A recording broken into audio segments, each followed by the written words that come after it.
7 तारीख़ कराची में जमीयत उलमा इस्लाम GDA की मुश्तरका मीटिंग थी जैमें अगे लाहे अमल के तय करने की कोशिश कंदासीं। असां अगे ही मैदान ते आहियूं या जमात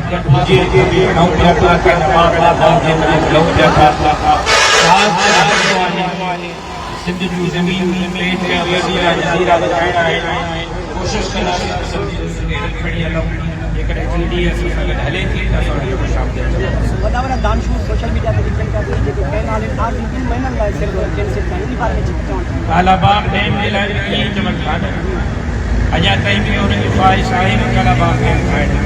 असांजे वॾड़नि जी महिनत कई जदोजहद कई अॼु कालाबाग डैम मुर्दो घोड़ो भटिजी चुको आहे। नवां केनाल मुर्दो घोड़ो भटिजी चुका आहिनि। कहिड़ो बि हुकुमरान अचे हाणे इन्हनि में रूह फूके न सघंदो। जेकॾहिं हुननि ॿीहर अहिड़ी क़िस्म जी हरकत कई त मैदान बि हिते आहे असां बि हिते आहियूं हुकुमरान बि हिते न लाभ